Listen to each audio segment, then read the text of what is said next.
May adlaw da sa mga kauturan kong ati sa Gimaras.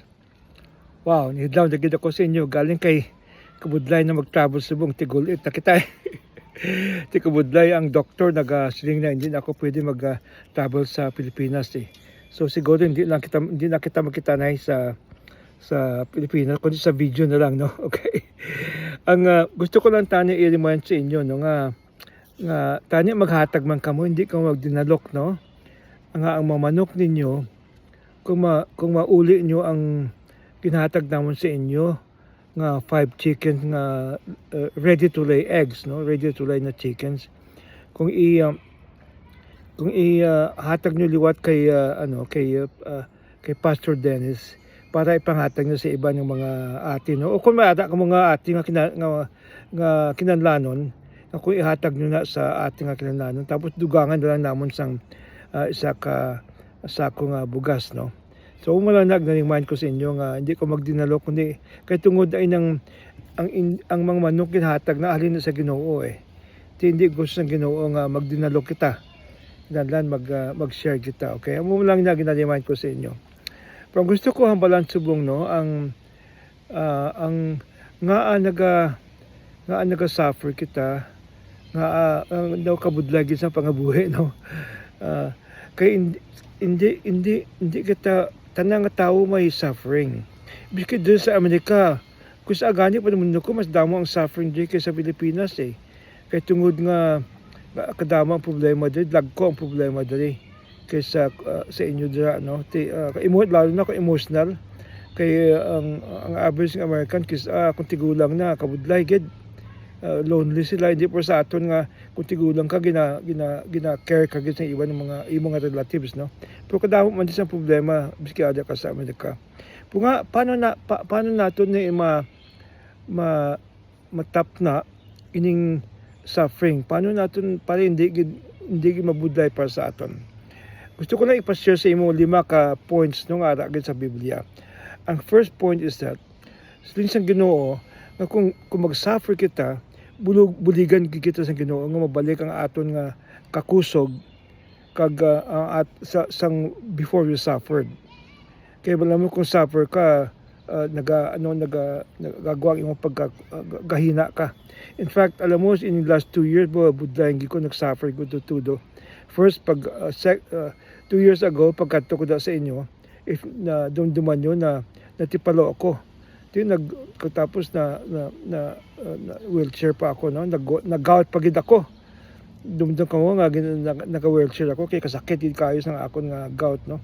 Tapos hindi lang nagbakasyon kami sa Utah, is another state. Nang kadamo sang rocks, damo sang bato. Natipalo naman ako liwat. Nabali ang akong wrist, tapos nabali ang akong ribs. Tapos ang akon nga right knee na operahan kay tungod sang na-damage ang akon nga right knee, no. Ubudlayin ko for the last 2 years. Dali ako nagtigulang tungod sang suffering. Pero ang sin sa Ginoo, mabalik na ang suffering mo makuha gina. Secondly, budlay pa naman dumuni niya, no. Pero ang pangabuhi, ang suffering sa pangabuhi, naga-produce sang joy, naga-produce ang character kag endurance. Namin niya sina naga-produce ang character ganaming imong ang character. Tapos may ada kasang kasadyahon, kabudlay padumduman na pro suffering naka-produce ang kasadyahon kag maayo nga character. Sa Romans 5:3-5, nabasahan ko sa English tapos i-translate ko sa Tagalog liwat, no? Sa Ilonggo. Not only that, but we rejoice in our sufferings, knowing that suffering produces endurance, endurance produces character, and character produces hope, and hope does not put us to shame because God's love has been poured into our hearts through the Holy Spirit who has given to us. So namin niya sinayin ang atong pangabuhi nga mudlay, nagaproduce man sang joy, nagaproduce man sang endurance kag hope. Tapos ang palangga sang Ginoo ma-feel gid naton tungod sa ato nga pangabudlay na pangabuhi. Balaan mo illustrate ko na, no. Kadumdum ka kung kung gakaon ka sang katumbal, tapos makaon ka sang sugar, katamis ka sa sugar. Kung gakaon ko sang katumbal, kung gakaon ko sang aslom, amuman, ang tamis nga prutas, mas gatamis pagid. Kung pinakaon mo ano yung aslom, no? Tiyo nga na ang joy, ang suffering. Ato nga pangabuhi nga budlay, maproduce na sang joy. Hindi kita mag-suffering at dutudo, maproduce gina sang joy. Number 3, ang suffering nagaproduce ang natawag nga faith nga ang sa Tagalog panantalataya, kundi yung sa English faith, ang faith naton gakusog tungod sa suffering. Ada sa James 2:4, no? Count it all, my brothers, when you meet trials of your various kinds, for you know that the testing of your faith produces steadfastness, and let steadfastness have its full effect, that you may be perfect and complete, lacking in nothing. So namin na kung may kabudlayan sa pagbuhi naton, actually hindi magid na malain kay ang namin nga ang atong faith sa Ginoo nagakusog, no?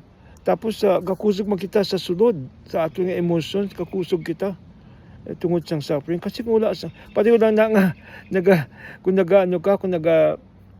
nagapananom ka, di ba, kabudlay, kakainit kayo, tapos pero pag makita mo ang bunga sa imo gintanom, kadami, no? Tiyo mo ng suffering, makita gini mo ang bunga sa imo nga suffering. Tapos number 4, siling sa Ginoo sa Bible nga, kung ga-suffer kita, mabalaan naton ang reason nga ga-suffer kita. Ipakita sa Ginoo nga gina-permit niya nga masuffer kita. Tapos para makita mo gid ara sa sa Romans 8:28, no? Pasahon ko. And we know for those who love God, all things work together for good for those who are called according to His purpose. So inang ato nga pagbuday sa mga buhay para mabalaan naton ang purpose ng Ginoo sa aton nga pangabuhi. Tapos ada na butang everything will work for good. In other words, ang results ng suffering hindi magid malain. In fact, para sa aton for our own good na naga-suffer kita. Tapos ang lastly, ang suffering, balaan mo kung nakasuffer, ang aton nga pangabuhi may kabudlayan, in some ways may compassion kita sa ibang tao ang ga-suffer. Tapos pwede kita katudlo sa mga tao ang ga-suffering. Kay makasiling ka na-experience ko ng suffering. Balaan ko na, pero ang end ng suffering hindi magid tudo-tudo, kundi joy. So pwede na kung ga-suffer kita, pwede kita katudlo sa ibang tao nga how to take care of suffering. Kay na-experience nato na mo, okay? So ada sa 2 Corinthians 1:3-4. Blessed be the God and Father of our Lord Jesus Christ, the Father of mercy and God of all comfort, who comforts us in all our afflictions, so that we may be able to comfort those who are in any afflictions with the comfort in which we ourselves were comforted by God. So which mean nga kung ginatahagan kita sang Ginoo nga sang comfort, no, sa aton nga pangabuhi nga budlay, di mabalaan na maintindihan nato nga iban nga tao nga nabudlayan sa pangabuhi. Di makasiling kita na experience ko man na di galing ka maayong results sa akon nga experience ng suffering. So amo nang reason sang suffering nga para makatudlo kita sa iban nga tao nag-suffer. Tapos may kita compassion sa ibang nga tao nag-suffer. So wala gusto ko itudo sa inyo, no, nga ang suffering hindi magid malain hindi magid malain. Ang results ng suffering hindi malain. So mga muyo lang kamo nga tuduan kamo sa Ginoo kung ano himuon nyo sa time nga nag-suffer kamo. Bala ang gutom kamo, wala wala kapos na, no. Pero kung may faith kamo, ihatag na sa Ginoo. Okay? So God bless all of you. Palangga ginamon kamo. And gawis ako tani ang araw ko da, pero hindi gid pwede. Okay? God bless all of you.